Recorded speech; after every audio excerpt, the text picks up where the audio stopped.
Julián es profesor de música en una escuela pública de barrio.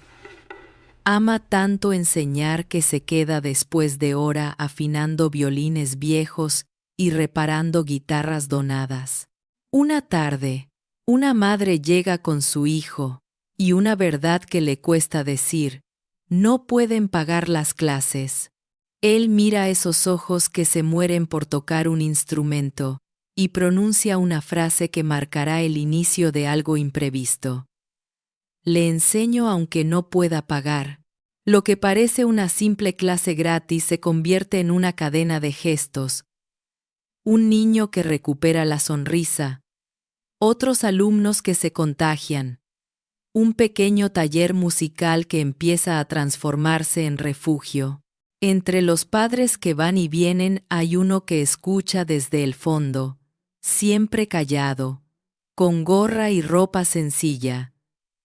Nadie sabe que es un productor musical famoso, cansado del brillo vacío de la industria. Cuando el proyecto de Julián esté a punto de cerrarse por falta de recursos y burocracia, la verdad saldrá a la luz y pondrá sobre la mesa algo más grande que el dinero, la oportunidad de llevar la música y la dignidad de ese pequeño salón a muchos más corazones. A veces, una clase gratis es la diferencia entre escuchar la vida desde la puerta y atreverse a tocar la primera nota de tu propia historia. El aula 12 del Centro Cultural Municipal olía a madera vieja, tiza y resina de violín. No era un lugar elegante. Las paredes tenían manchas de dedos pequeños. El suelo estaba rayado de tanto arrastrar sillas, y la ventana principal ya no cerraba del todo bien. Pero cada tarde, cuando el reloj marcaba las 4, algo cambiaba. El silencio pesado del edificio se llenaba de escalas torcidas, acordes inseguros y risas. En ese pequeño caos sonoro reinaba Julián. Tenía 42 años y un aire de músico que aprendió a vivir más con la paciencia que con los aplausos.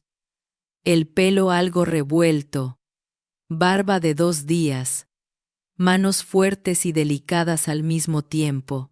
En sus dedos habían pasado, desde violines de orquesta hasta guitarras baratas compradas en mercados de segunda mano. Pero lo que más había sostenido eran pupitres, mochilas olvidadas y lágrimas de alumnos que creían no servir para esto. Otra vez, Nico, pero ahora respira antes de empezar, decía, marcando el compás con el pie.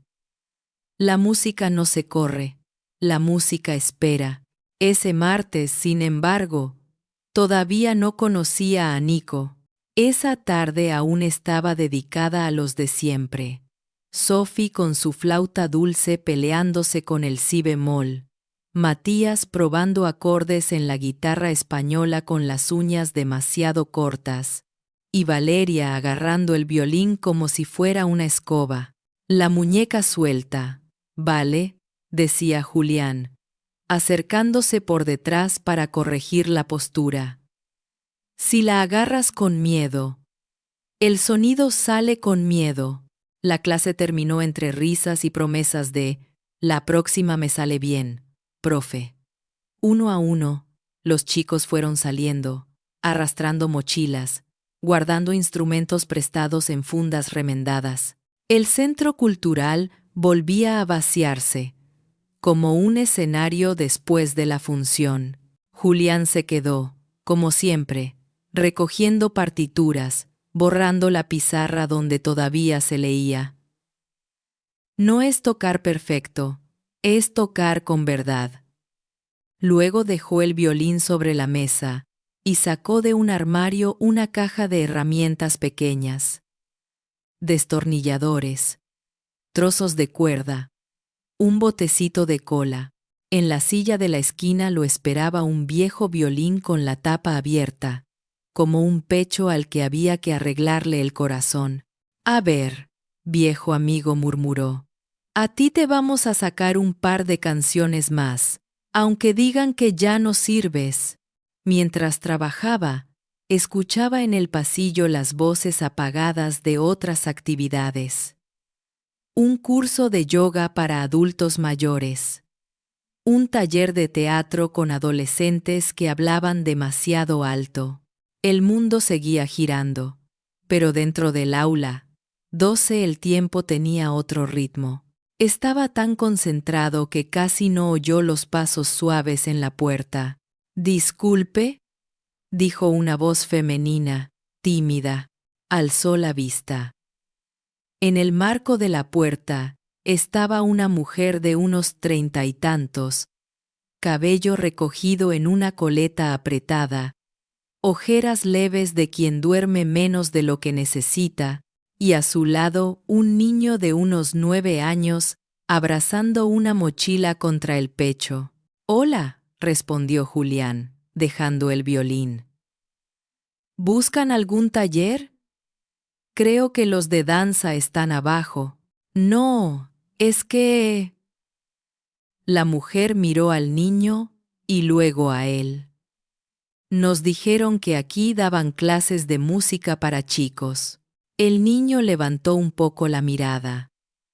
Tenía ojos grandes, oscuros, con ese brillo nervioso de quien desea algo pero teme pedirlo. «Sí», aquí mismo sonrió Julián. «Guitarra, violín, un poco de todo». «¿Cómo se llama?». «Nicolás», susurró el niño. «¿Y tú?», preguntó Julián, volviéndose a la madre. «Carla», respondió ella. «Soy la mamá». «Bueno, la que lo trae. El papá trabaja mucho». El silencio que siguió no fue incómodo, pero trajo consigo una sombra de preocupación que Julián reconocía bien. Había visto esa combinación de ilusión y vergüenza muchas veces en padres que cruzaban la puerta. «Pase, si quieren», dijo, invitándolos a entrar. «Siéntense». «¿A Nico le gusta la música?». «Mucho», respondió Carla. «Antes que él. Todo el día está golpeando la mesa como si fueran tambores, o cantando con cualquier cosa en la mano. Pero...». Miró al suelo. «Nunca ha tenido oportunidad de aprender en serio». Nico, hasta entonces callado, se animó a dar un paso al frente. «En internet vi un video de un niño tocando el piano en un escenario gigante», dijo, de golpe. «Y pensé que se debía sentir como volar». Julián sonrió. Esa frase se le quedó clavada. «¿Y qué te gustaría tocar a ti?», preguntó. Nico miró alrededor. Vio la guitarra en la pared, la flauta en una estantería, el violín sobre la mesa. Cualquiera respondió. «Si suena bonito». Carla tragó saliva. Había llegado el momento que venía temiendo desde que cruzaron la puerta. «El problema es que...», empezó. «Yo pregunté en una academia privada y las clases son muy caras. Y luego el instrumento y los materiales. Yo trabajo en una cafetería, hago lo que puedo». Él lo miró. Él no para de hablar de la música. «Me dijeron que aquí en el Centro Cultural a veces hay talleres gratuitos o más baratos. Por eso preguntaba, ¿cuánto cuesta?». Julián sabía los precios de memoria. La municipalidad daba una pequeña subvención, pero no alcanzaba. Muchos talleres se sostenían a medias. La realidad era que el centro cobraba una cuota simbólica, pero para algunas familias esa simbolicidad era un mundo. Mientras Carla hablaba, el niño miraba el violín como quien mira un dulce detrás de un vidrio. «Podemos pagar una parte», dijo ella rápidamente, adelantándose a un posible «no, pero este mes». «Justo este mes no. Tuvimos unos gastos». El casero subió el alquiler. Y, bueno, yo solo quería saber cómo funciona, para ver si puedo organizarme. Julián sintió ese nudo conocido entre el estómago y el pecho. Había visto muchas veces ese momento. El deseo chocando contra el sistema. La música siendo un lujo en vez de un derecho. Miró a Nico, a sus manos apretando la mochila, a los pies inquietos que golpeaban el suelo con un ritmo involuntario. Podía decirles lo de siempre. Apúntense en lista de espera. Cuando puedan pagar, vuelvan. Lo siento. Son las normas. Podía. Y nadie lo culparía. Él mismo estaba justo. Su salario de profesor de contrato parcial apenas alcanzaba para el alquiler de su pequeño estudio y algunas cuentas. Tenía deudas, una nevera que sonaba raro y un violín propio que ya necesitaba cambio de cuerdas. Pero no pudo. Respiró hondo. Se escuchó a sí mismo. En otra época, cuando era un adolescente con un profesor que le dejó usar su instrumento viejo hasta que puedas comprar el tuyo. Mire, Carla, dijo, con calma. Aquí la cuota es baja, pero entiendo que a veces baja igual es demasiado. Si le parece, podemos hacer algo. Ella lo miró con una mezcla de esperanza y miedo. ¿Algo como? Preguntó. Julián clavó la mirada en los ojos del niño, no en los números que giraban en su cabeza. Le enseño aunque no pueda pagar, dijo, despacio, como si se comprometiera delante de alguien más. Al menos este trimestre. Probamos. Si más adelante pueden aportar algo, vemos. Y si no, ya veremos también. Pero a mí no se me da la gana dejar a un niño con tantas ganas de aprender detrás de la puerta por dinero. Carla parpadeó, conteniendo las lágrimas. No, de verdad, no quiero que piense que venimos a...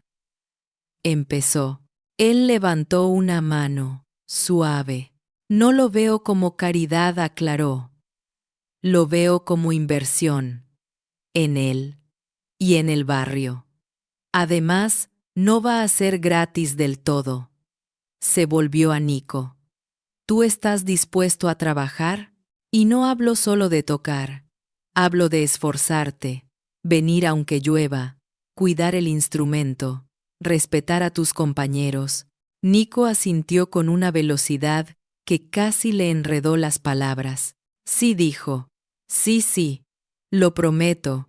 Julián sonrió. Entonces estamos a mano, respondió. Yo pongo las clases. Tú pones las ganas. Y, si algún día, de grande llegas a tocar en un escenario gigante como el del video, me invitas, pero con entrada, nada de colarme por la puerta de atrás. Carla soltó una pequeña risa entrecortada por el alivio. No sé cómo agradecerle, murmuró. Con café algún día, dijo él. Dijo que trabaja en una cafetería, ¿no? Sí, en la de la esquina de la avenida, respondió ella. Pues ya tiene el pago adelantado, remató Julián, guiñándole un ojo a Nico. Tu mamá me deberá un café por cada nota afinada que saquemos. El niño soltó una carcajada limpia. Esa risa llenó el aula más que cualquier escala, lo que ninguno de los tres vio, porque la puerta estaba entreabierta solo un poco. Fue la silueta de un hombre en el pasillo. Llevaba gorra, sudadera con capucha y auriculares colgando del cuello. Había venido a buscar unos papeles de otra aula, y al pasar, se quedó escuchando. Reconocía ese tono en la voz de Julián. Él también había tenido un profesor así, muchos años atrás, cuando nadie sabía que un día su nombre aparecería en los créditos de discos exitosos. Ese hombre, ahora, escuchaba él, le enseñó aunque no pueda pagar, y sentía que algo en su interior, durmiendo hacía tiempo, se removía. Se llamaba Marcelo, pero en los carteles del mundo de la música capitalina, lo conocían como Vega, productor, ganador de premios, cazatalentos, el hombre detrás de varias canciones que sonaban en la radio a diario. Sin embargo, en ese pasillo anónimo del centro cultural, no era nada de eso. Era solo un padre que llegaba tarde, que se había separado hacía 2 años, y que todavía no sabía cómo encajar en la vida de su hijo. Escuchó un poco más, luego se alejó, dejando para otro día la idea de entrar. No se sentía listo para decir: «Hola, soy el padre de uno de sus futuros alumnos. Y también soy el tipo que hace contratos con artistas mientras hay niños sin un instrumento». Julián, por su parte, tomó el viejo violín del rincón y se lo acercó a Nico. «Este está medio cascado, pero tiene alma», dijo.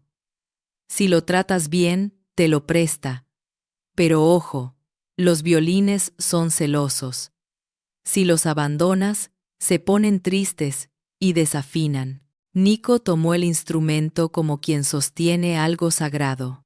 «¿De verdad es para mí?», preguntó. «Es para que toque contigo», corrigió Julián. «Nadie es dueño del sonido, solo lo cuidamos un rato».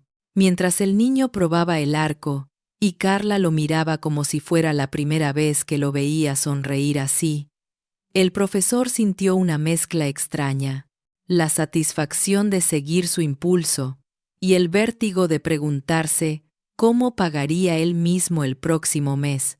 No tenía idea de que aquella frase, «le enseño aunque no pueda pagar», sería la puerta de entrada a un torrente de cambios que ni su imaginación de músico soñador podía anticipar. De momento, solo tenía delante un niño con un violín demasiado grande para sus manos, una madre con los ojos brillantes de gratitud contenida, y un aula 12 que, silenciosamente, acababa de ensanchar su corazón. La primera clase de Nico fue un festival de sonidos extraños. El arco chillaba contra las cuerdas, el violín se le resbalaba del hombro, y cada nota que intentaba sacar parecía un gato protestando. «Eso no es música», profe, dijo, entre frustrado y divertido.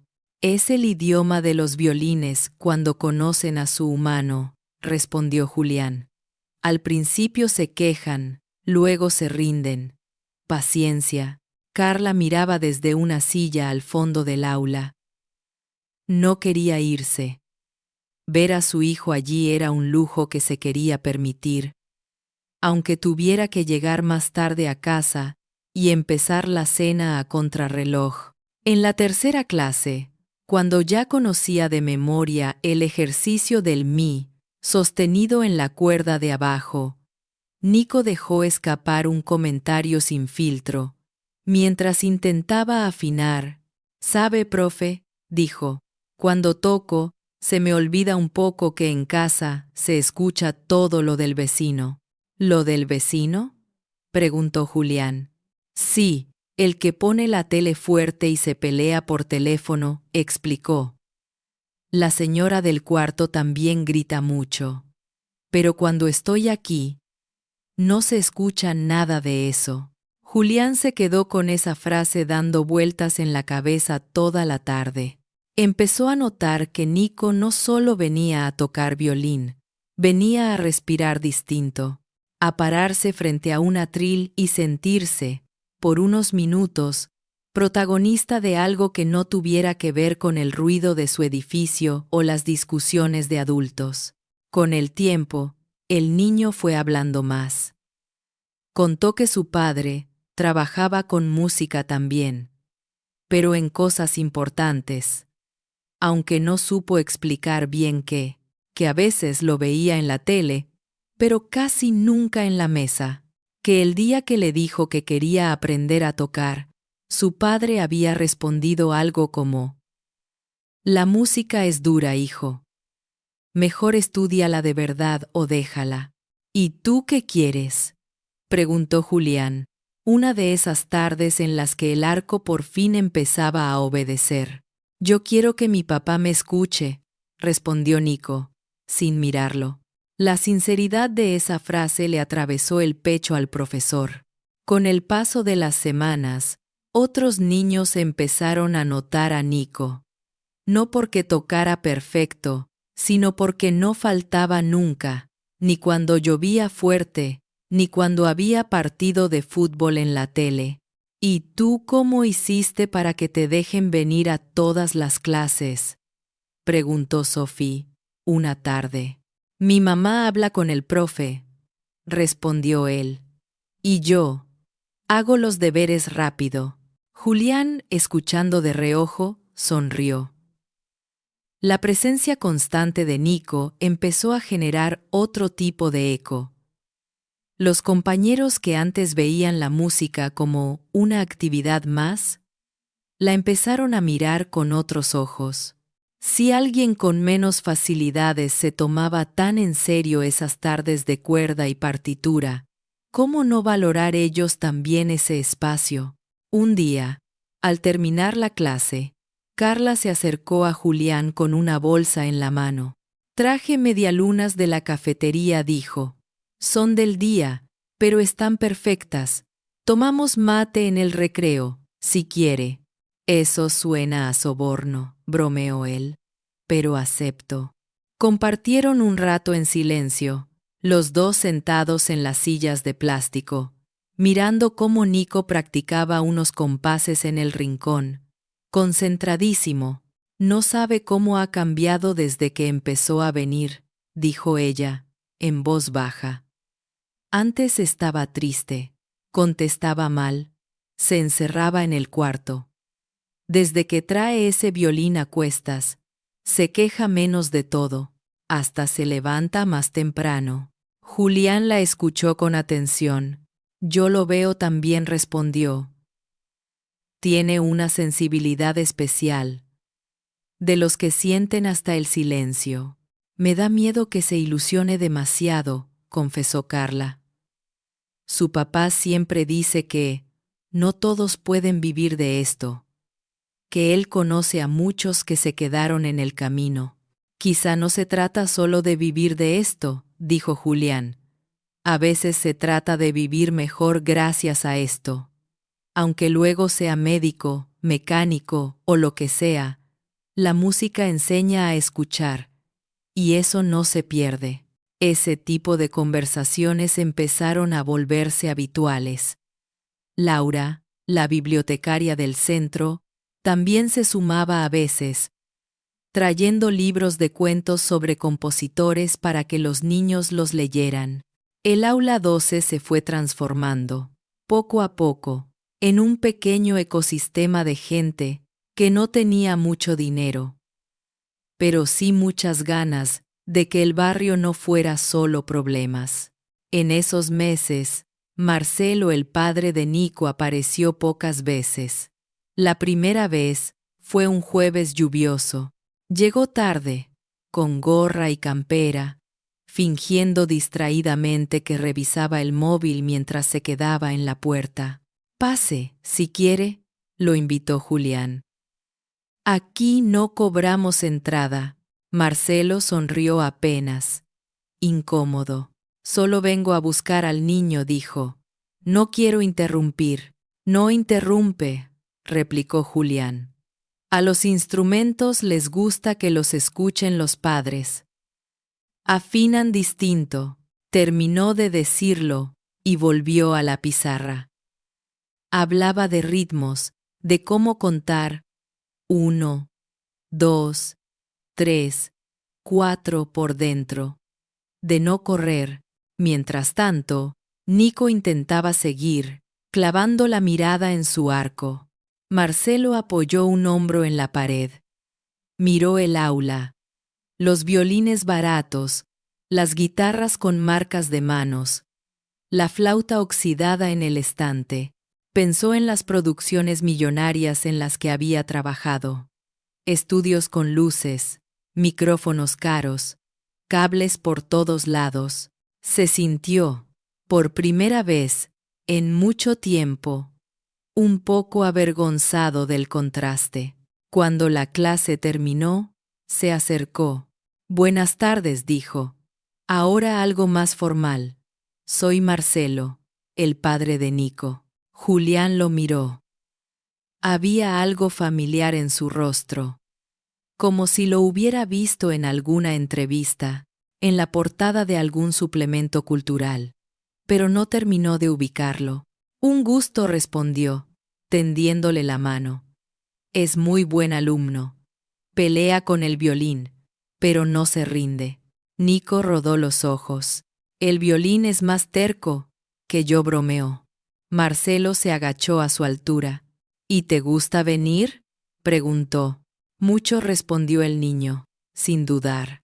El profe me dijo que la música espera, que no hay que correr. Me gusta eso. Marcelo miró a Julián con algo parecido a respeto. Gracias por enseñar, le dijo. Sé que las clases aquí son baratas, pero aún así lo hace con ganas. Julián dudó un segundo. ¿Decir o no decir? En realidad, respondió, eligiendo las palabras. Él está becado. Su mamá fue muy sincera. Y yo no sé hacer otra cosa que esto. Si veo que alguien quiere aprender, le enseño. Aunque no pueda pagar todavía. Marcelo tragó saliva. Esa frase, dicha así de simple, le golpeó más fuerte que cualquier discurso. Asintió, como quien se guarda algo para procesarlo luego. Se lo agradezco, murmuró. Cuando salieron al pasillo, Nico caminaba feliz, balanceando el estuche del violín. Marcelo lo miraba de reojo, midiendo si debía decir algo sobre su propio mundo. Papá, tú conoces estudios de música grandes, ¿no?, preguntó el niño. De golpe. ¿Dónde graban canciones? Sí, respondió él. Unos cuantos. Un día quiero ir, dijo Nico. Pero no a ver, a tocar. Marcelo sonrió con tristeza. Entonces hay que practicar, respondió. Mucho. Mientras tanto, en el aula 12, la voz de Julián resonaba en la memoria de todos los que pasaban por allí. Le enseño aunque no pueda pagar. Ese gesto empezó a filtrarse por grietas inesperadas. Sophie le contó a su primo, que vivía en otro barrio, que su profesor había dejado entrar a un niño sin cobrarle. Matías, el de la guitarra, hizo un dibujo de Julián con un cartel que decía, «Profe que regala música». La bibliotecaria pegó ese dibujo en la pared de la sala de lectura. Con el tiempo, más familias se acercaron al centro cultural, preguntando tímidamente si aquí también becaban niños. Julián tuvo que empezar a poner límites. No podía con todo. No había instrumentos suficientes. No existía un programa formal, pero siempre que podía, hacía malabares para que nadie se quedara totalmente afuera. Una clase compartida aquí. Un instrumento rotando entre dos alumnos allá. El eco del primer gesto estaba creciendo. Y, como todo lo que crece sin estructura, tarde o temprano iba a encontrarse con paredes más duras. Horarios, tasas, normas, recortes presupuestarios. Por ahora, el aula 12 seguía siendo un refugio. Pero en la oficina del director del centro cultural ya empezaban a escucharse palabras como ajustes, reorganización, recorte de talleres.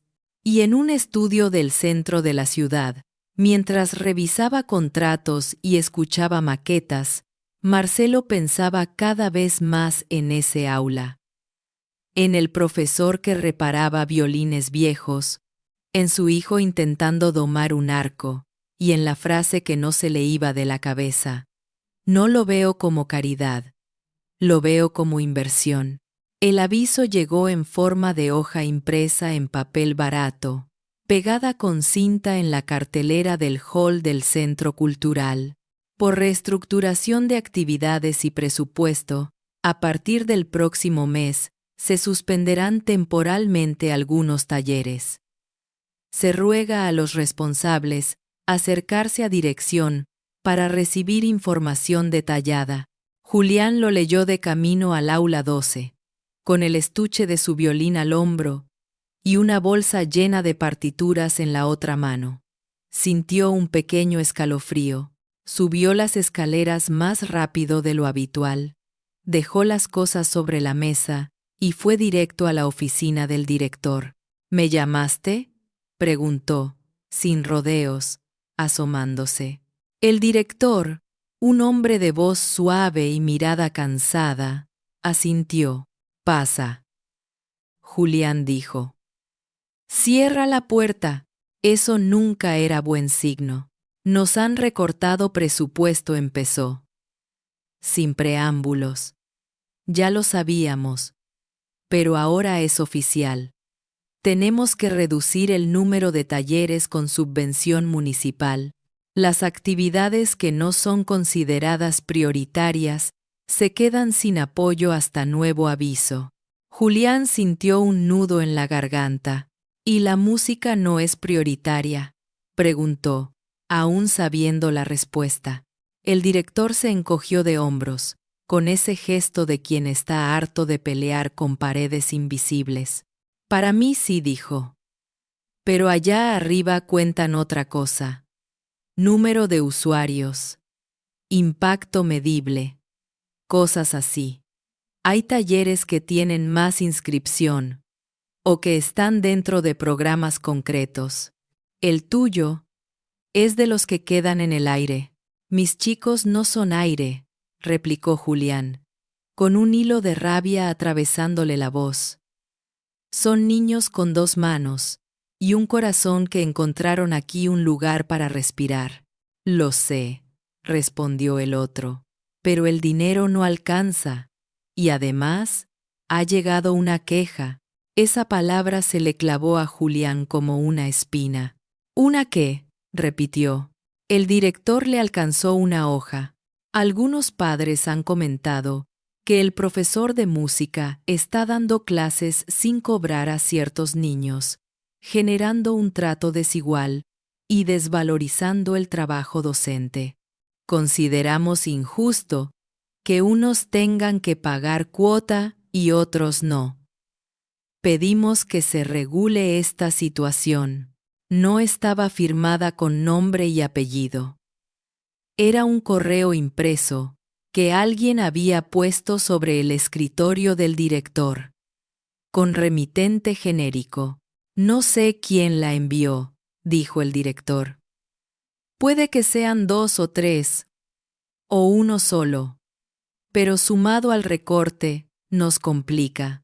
Julián sintió que el aire se espesaba. ¿Y qué quieres que haga?, preguntó. ¿Dejo a Nico en la calle? Le digo, ¿ahora sí tienes que pagar? ¿O te vas?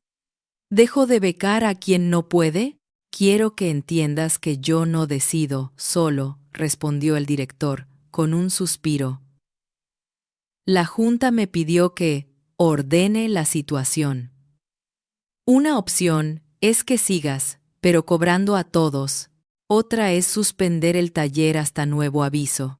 Julián se quedó en silencio unos segundos, masticando la impotencia. ¿Y si busco apoyo fuera?, propuso. ¿Donaciones? ¿Instrumentos? ¿Algún patrocinio? Si traigo recursos, ¿el taller se queda? En teoría, sí, dijo el director. Pero ¿sabes cómo es esto? Firmas, papeles, acuerdos. Nada es tan rápido. Y el recorte es ya. Julián salió de la oficina con la hoja arrugada en el puño. Volvió al aula 12. Miró los instrumentos, las sillas, la pizarra con la frase: no es tocar perfecto, es tocar con verdad. Ese día dio clase como pudo. Los chicos notaron algo raro. Profe, hoy está como desafinado, dijo Matías, intentando hacer un chiste. Julián sonrió débilmente. Los profesores también necesitamos afinar, respondió. Luego les cuento. Al final de la clase, los reunió a todos. Puede que el próximo mes no podamos seguir aquí, anunció, con la voz lo más estable que pudo. No es culpa suya, ni mía. Son cosas de presupuesto. Pero no voy a rendirme sin intentar algo. Los niños lo miraron como si hubiera anunciado que iban a cerrar su parque favorito. ¿Cómo que no vamos a poder seguir?, preguntó Sophie, con los ojos llenándose de lágrimas. Yo recién estaba empezando a sacar la canción entera. El violín todavía no me quiere del todo, dijo Nico. No puede dejarme ahora. Julián respiró hondo. Voy a hablar con algunas personas, dijo. Con la asociación de vecinos, con la cafetería de la esquina, con quien quiera escuchar. Vamos a ver si armamos algo para sostener esto, aunque sea en otro lugar. Pero les pido una cosa. No dejen de practicar, aunque sea en su cuarto, con el instrumento imaginario. La música no es este aula. La música son ustedes. Ese mismo día, por la tarde, fue a la cafetería donde trabajaba Carla. Ella lo vio entrar y supo que algo andaba mal. ¿Qué pasó?, preguntó, dejando la bandeja sobre el mostrador. Nos recortan el taller, dijo él. Y hay padres que se han quejado porque becamos a algunos chicos. Carla sintió una mezcla de culpa y rabia. ¿Por nosotros?, preguntó, bajando la voz. ¿Por Nico? No sé, respondió Julián. La carta es anónima. Pero aunque no fuera por ustedes, el problema es el mismo. Si no traigo dinero nuevo, se acaba. Carla apretó la mandíbula. Yo podría pagar un poco más el mes que viene, dijo. Hablo con mi jefe, tomo más turnos. No se trata de que tú te revientes trabajando, respondió él. No quiero caridad, quiero oportunidad, puentes. Si conseguimos que alguien vea el valor de esto y decida apoyarlo, perfecto. Pero no quiero que esto se sostenga a costa de que tú no veas a tu hijo nunca. La frase salió de su boca con fuerza y verdad. Carla lo miró, agradecida. ¿Y si hablamos con los otros padres?, propuso. No todos deben pensar como el que escribió esa queja. Muchos están felices. Es buena idea, dijo Julián. Una cosa es quejarse desde el anonimato y otra dar la cara cuando hay que defender algo. Esa noche, en el chat de padres del grupo de música, empezó a moverse el rumor. Algunos se indignaron al enterarse de la posible suspensión. Otros preguntaron qué podían hacer. Una madre escribió: si quitan el taller, mi hijo se queda sin la única actividad que le hace levantarse del sofá. Otro padre dijo: yo no sabía que había chicos becados, pero me parece justo. Si pueden pagar menos, que paguen menos. No me molesta. Entre los números de teléfono guardados, estaba también el de Marcelo. Él, sin embargo, casi nunca opinaba en el chat. Solo leía. Esa noche, leyó el mensaje de Julián explicando la situación. Recorte, riesgo de cierre, búsqueda de apoyo externo. Marcelo sintió que la paciencia se le agotaba. Llevaba meses mirando desde la barrera, viendo a su hijo transformarse con la música, viendo a un profesor sostener a pulso un espacio que el sistema no valoraba. Ya no podía quedarse sentado. Al día siguiente, llamó a un antiguo colega, un abogado de confianza, que había manejado contratos de artistas grandes y proyectos de fundaciones. Necesito que me averigües cómo se puede montar un programa de apoyo a talleres de música en centros culturales, dijo. Legalmente. Con donaciones. Sin que la burocracia nos coma.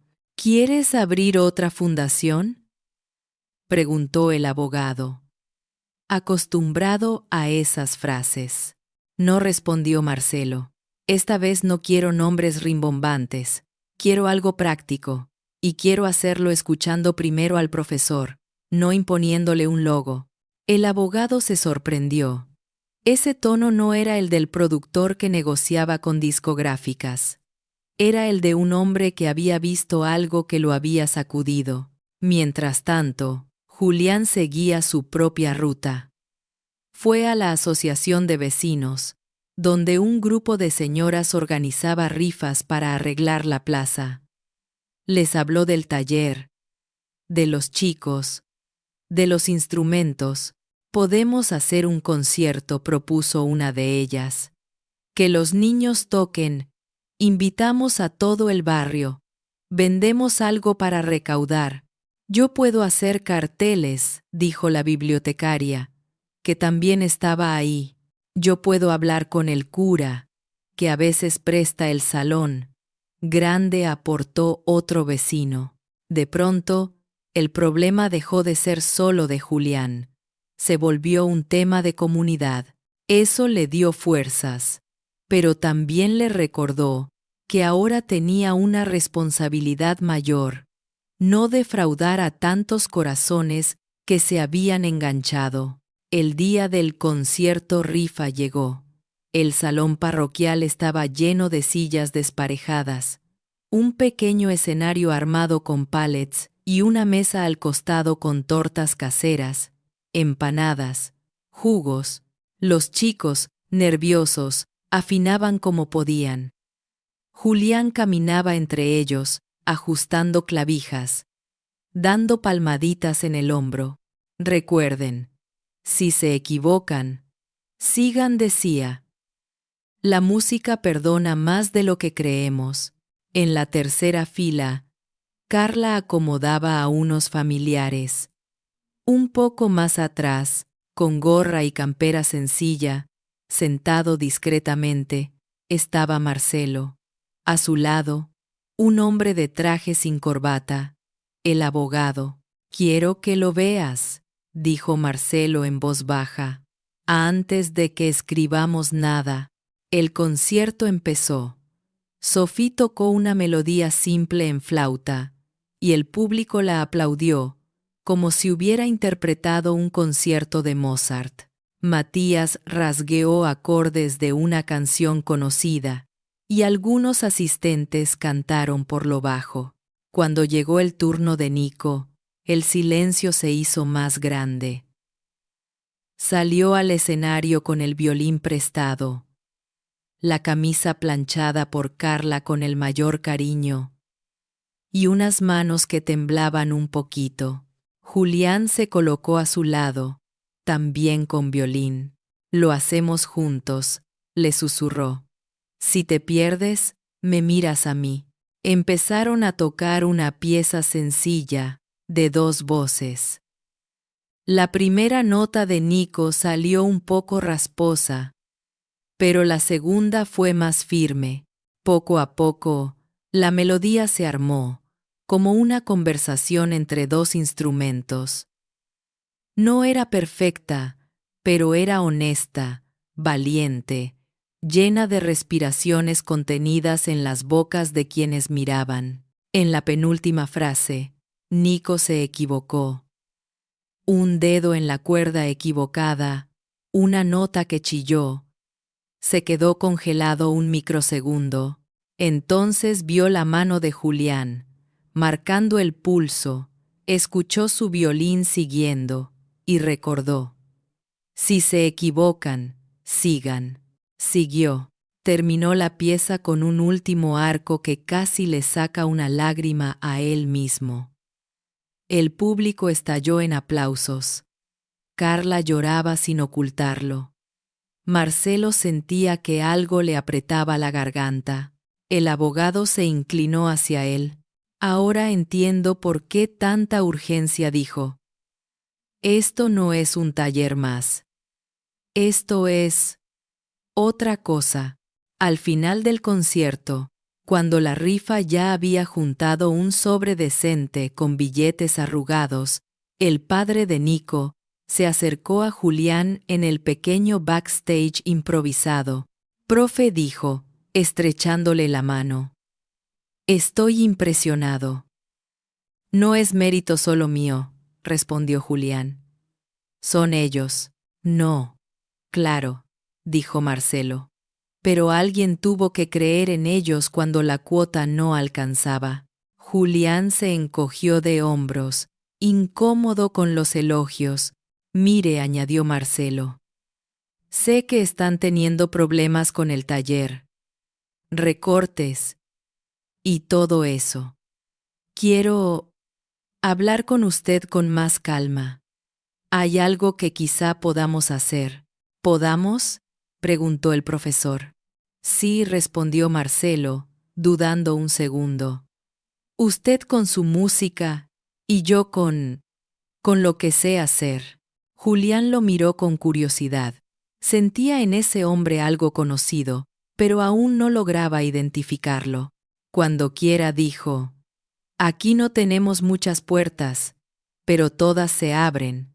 No sabía, todavía, que la puerta que estaba a punto de abrir era mucho más grande que el aula 12, ni que el padre de su alumno escondía una identidad que iba a cambiar el juego frente a las autoridades, los recortes y las quejas anónimas. La búsqueda de soluciones había empezado con rifas y carteles. Estaba a punto de entrar en otra dimensión, la de contratos, proyectos, programas, pero para que eso funcionara sin traicionar el alma del aula 12, hacía falta algo difícil.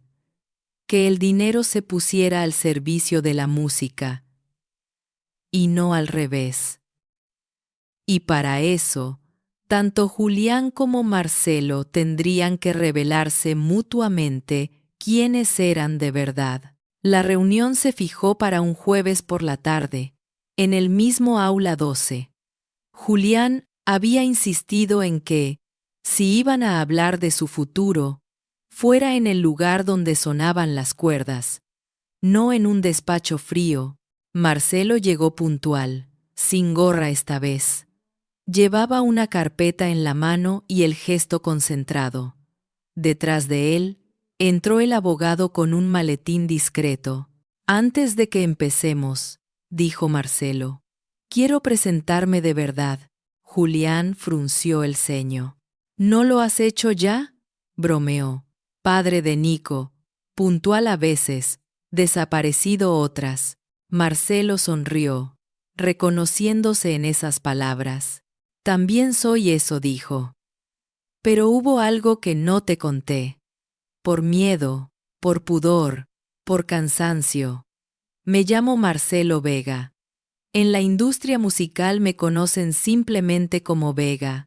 El nombre cayó en el aire como una nota grave. Julián se quedó mirándolo, boquiabierto. De repente, la imagen difusa que tenía en la cabeza encajó. Entrevistas que había visto de refilón en la tele. Créditos al final de videoclips. Ese apellido en carteles de festivales. ¿Vega el productor?, preguntó. El de Sí, interrumpió Marcelo, acostumbrado a esa enumeración de artistas. El de varios discos, premios, giras. He pasado la mitad de mi vida estirando cables en estudios, afinando voces con un ordenador, negociando contratos. El profesor se pasó una mano por el pelo, incrédulo. Y todo este tiempo venías al aula como... ¿Como si nada? Dijo. ¿Por qué no lo dijiste? Marcelo respiró hondo, porque estaba cansado de entrar a los lugares como Vega el productor, respondió. Porque en los barrios a los que decimos ayudar con fundaciones, casi nadie sabe quién soy. Porque quería, por una vez, escuchar la música sin que nadie me hablara de cifras y lanzamientos. Miró alrededor. Las sillas de plástico, los instrumentos viejos, la pizarra. La primera vez que escuché tú, le enseño aunque no pueda pagar, desde el pasillo, me acordé de mi profesor del conservatorio, continuó. Yo tampoco podía pagarlo todo. Él me dejó quedarme en clase muchas veces sin pagar la extra. Y me dijo algo que olvidé durante años. Si algún día tienes éxito, acuérdate de que también se paga hacia atrás. El aula se llenó de un silencio denso, pero no incómodo. Julián intentaba juntar piezas sueltas. El interés de Marcelo por el taller, esa mezcla de cercanía y distancia, el informe del recorte, la rifa. ¿El abogado? Preguntó, mirando al hombre del maletín. Es Tomás, respondió Marcelo. Trabaja conmigo desde hace años. Le he pedido que busque la manera de ayudar a este taller sin que sea solo donar un cheque y salir en la foto. Tomás asintió. Lo que hemos pensado, dijo, es crear un programa formal de apoyo a talleres de música de barrio, empezando por este. No como una fundación gigantesca, sino como un convenio entre el Centro Cultural y una asociación que gestionaremos de manera sencilla. Nosotros ponemos recursos, instrumentos, una parte del salario del profesor, materiales. Ustedes ponen lo que ya tienen, alumnos, espacio, comunidad. Julián los miró, con una mezcla de esperanza y cautela. He oído muchas veces palabras como programa, convenio, responsabilidad social, dijo. Y también he visto cómo, detrás de esas palabras, se vaciaban lugares como este para hacer fotos bonitas y luego olvidarse. No quiero que el taller del aula 12 se convierta en un eslogan. Marcelo asintió. Por eso estoy aquí, respondió. Porque esta vez quiero hacerlo distinto. No quiero caridad. Quiero oportunidad. Puentes. Quiero que lo que yo puedo poner dinero, contactos, experiencia, se sume a lo que tú ya haces. No lo aplaste. Si esto no te convence a ti, yo no voy a imponer nada. Julián se apoyó en una mesa. ¿Por qué ahora? Preguntó. ¿Qué cambió? Marcelo miró hacia la ventana, donde se veía un pedazo de cielo gris. Nico dijo. ¿Y tu frase? Ver a mi hijo tocar en ese escenario improvisado, ver cómo lo mirabas, cómo lo ayudabas a seguir después del error, me hizo preguntar en qué momento empecé a pensar que la música era solo una industria. Me di cuenta de que había organizado conciertos enormes, pero nunca un concierto en un salón parroquial con niños que se sintieran vistos. Se volvió hacia él, y también cambió el recorte, añadió. Si el sistema no ve esto como prioritario, pero yo sí, entonces es hora de usar el lugar que tengo para mover algo más que botones de volumen. Tomás abrió la carpeta sobre la mesa. Había varios documentos, pero también un esquema hecho a mano. Nuestra propuesta inicial es sencilla, explicó. Cubrir durante un año el costo que la municipalidad ya no quiere asumir, a cambio de que el Centro Cultural firme un convenio que reconozca este taller como espacio de interés social. Eso dificultaría que pudieran cerrarlo de un plumazo en el futuro.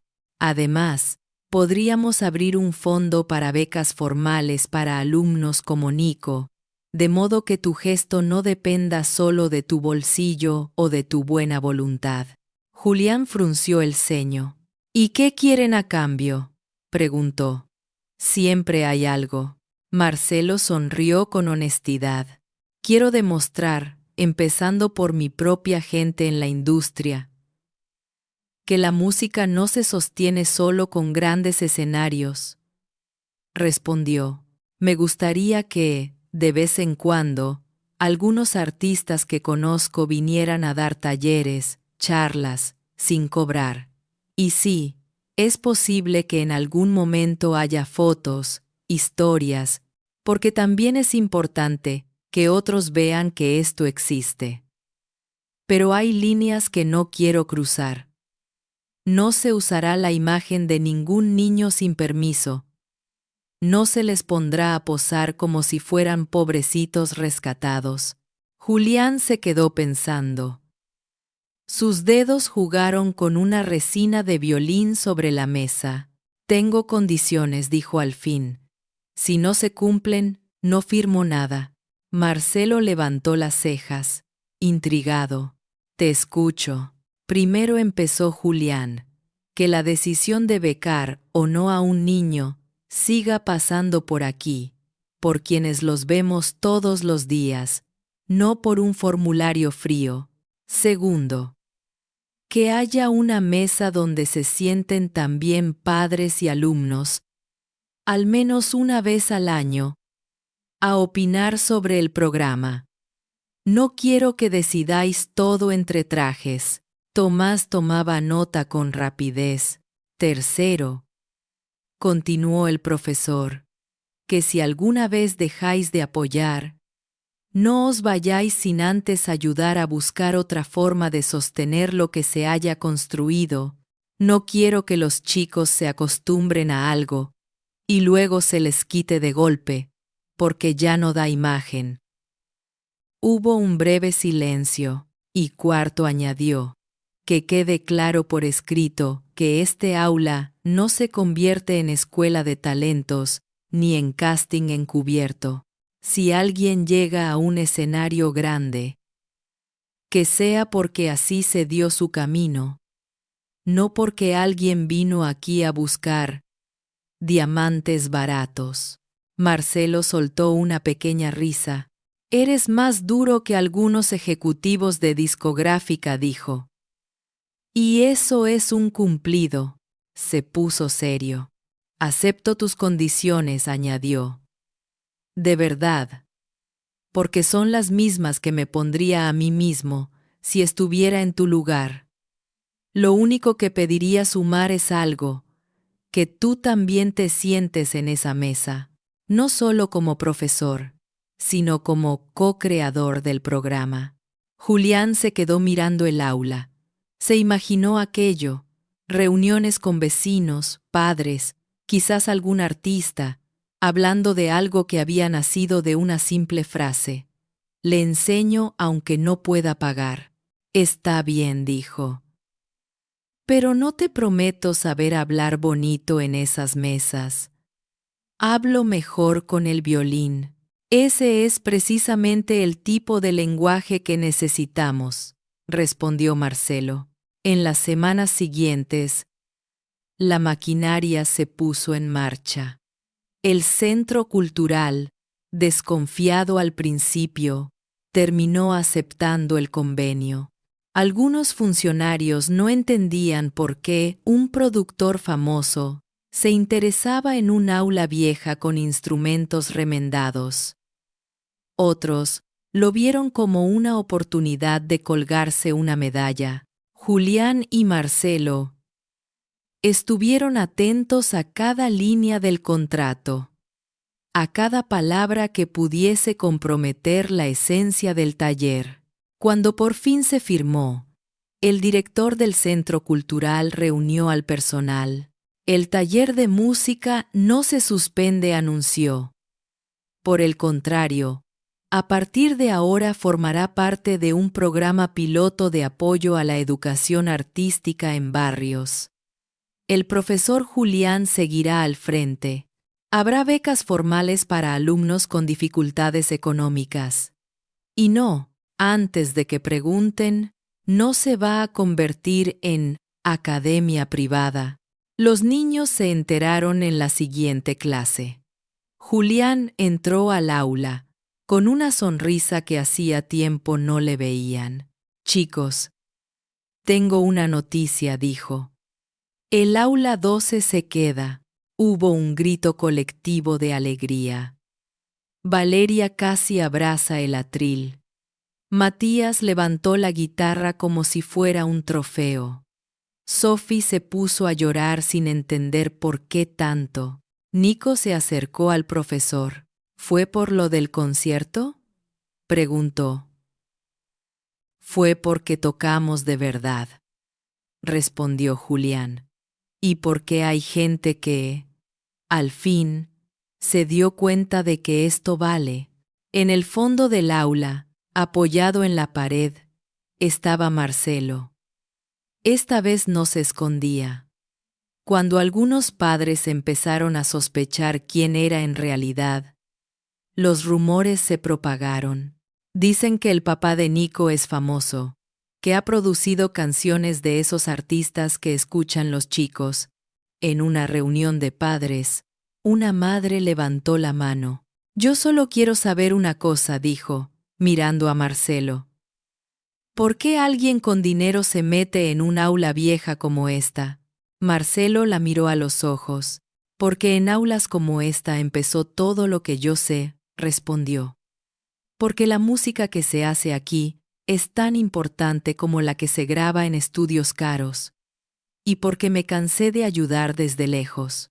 Necesitaba venir y ver los dedos manchados de resina, las miradas de susto antes del primer concierto, el brillo en los ojos de un niño cuando alguien le dice, «Te enseño aunque no puedas pagar».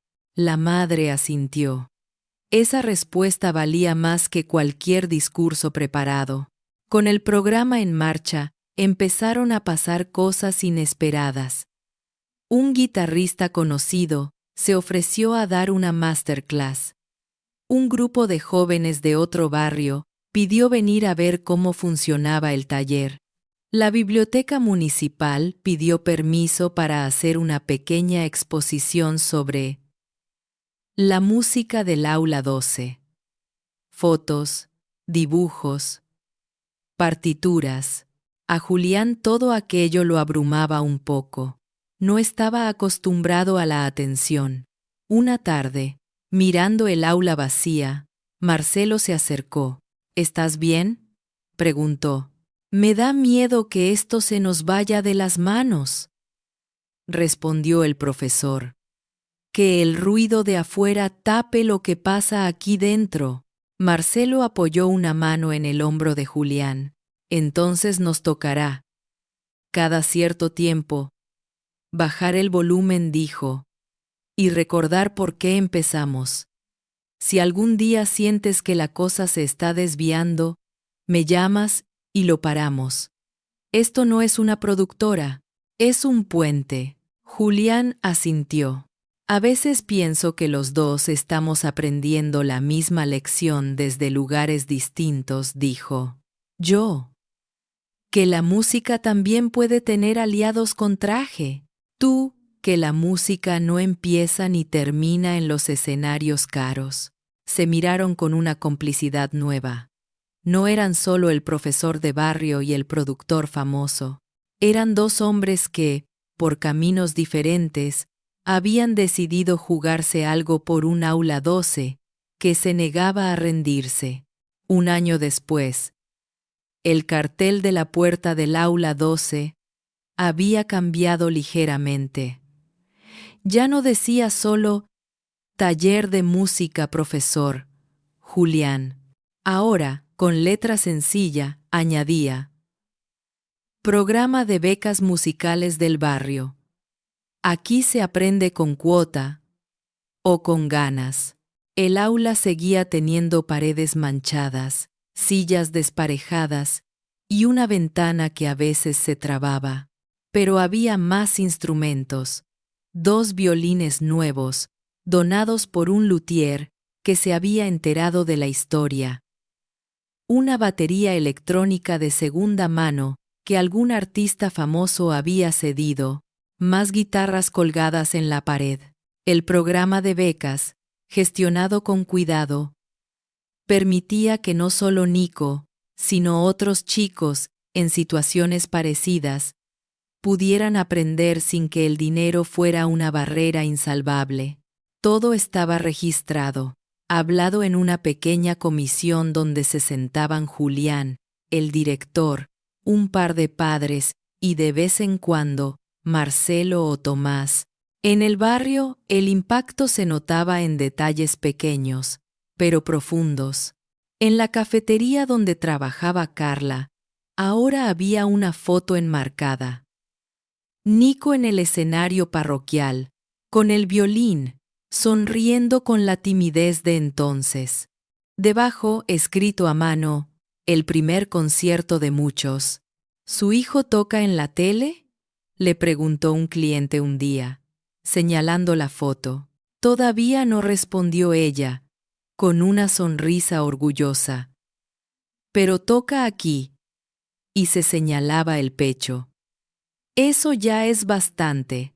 Doña Marta, la señora mayor que limpiaba escaleras en varios edificios, ahora llevaba siempre una pequeña radio en la que escuchaba música clásica. Desde que voy a los conciertos del Centro Cultural, se me ha afinado el oído, decía. Ese profesor explica las cosas de una manera que hasta yo entiendo. En el Centro Cultural, otras personas que antes miraban los talleres de reojo, empezaron a verlos con otros ojos. La biblioteca, el taller de teatro, el curso de fotografía, todos se contagiaron un poco de esa sensación de que las actividades no eran relleno, sino respiración para el barrio. ¿Y los chicos? Sofía ya tocaba piezas más complejas en la flauta y les enseñaba a los nuevos cómo poner los dedos. Matías se animó a componer sus primeras canciones con 3 acordes y una letra que hablaba del ruido del barrio y el silencio del aula 12. Valeria, que al principio no soltaba la muñeca del violín, ahora corregía la postura de otros con una seguridad que asombraba. Nico, por su parte, seguía peleándose con el violín, pero a otro nivel. Ya podía tocar pequeñas obras enteras, se animaba a improvisar, y de vez en cuando, se quedaba solo practicando mientras los demás recogían.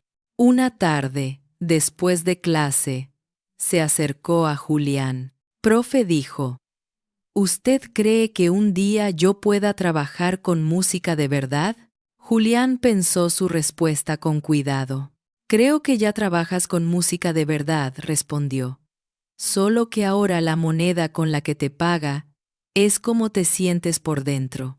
Si algún día eso se convierte en tu profesión, genial. Si no, igual vas a llevarla contigo. Eso no te lo puede recortar ningún presupuesto. Mi papá dice que la industria es complicada, añadió Nico. Tu papá sabe de eso, dijo Julián.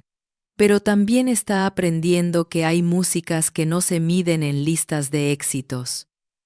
Lo bueno es que tú lo estás viendo desde los 2 lados. Nico sonrió. Él ahora viene más, contó. Antes casi no lo veía. Ahora a veces se sienta ahí atrás y me mira. Y luego en casa me pregunta qué estaba tocando. El otro día me acompañó con la guitarra. Nunca lo había hecho. Julián sintió una alegría especial. La música, de algún modo, había empezado a reparar algo entre padre e hijo. En el otro extremo, Marcelo también estaba cambiando. En las reuniones con artistas, ya no hablaba solo de giras y cifras. A veces los invitaba a pasar un rato por el aula 12. Venid un día, les decía. Tocad una canción con ellos. No subáis un video, no lo grabéis, solo tocad. Y luego me contáis quién le enseñó a quién.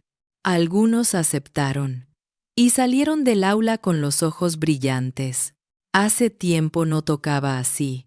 Sin pensar en si estaba perfecto, confesó una cantante conocida. Al salir, me equivocaba y ellos se reían conmigo. No de mí. Eso me había faltado. Marcelo también decidió revisar sus propias fundaciones, sus donaciones, su forma de ayudar.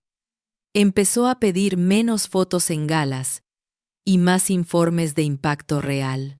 A veces se encontraba discutiendo con directivos sobre el sentido de hacer eventos caros, a beneficio, que dejaban poco en los lugares que supuestamente ayudaban. He aprendido en un aula vieja, decía, que a veces lo más grande empieza con una silla de plástico y un profesor que dice, le enseño aunque no pueda pagar. Una tarde, organizaron un concierto especial en el Centro Cultural. No era una rifa, ni una gala, ni un festival. Era un concierto al que estaban invitados todos, vecinos, funcionarios, artistas amigos, trabajadores del barrio.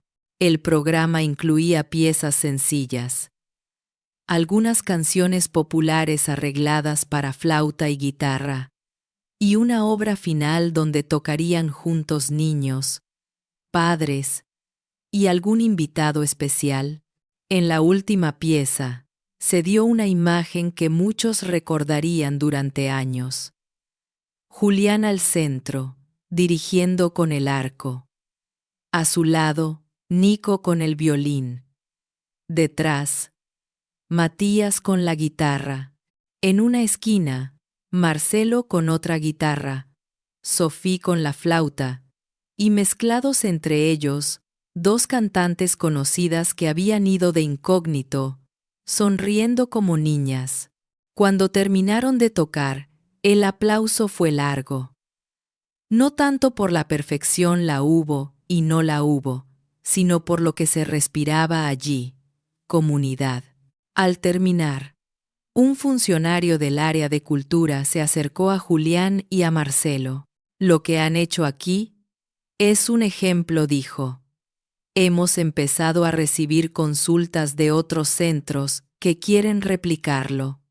Quizá, con el tiempo, el modelo del aula 12 pueda extenderse a otras zonas.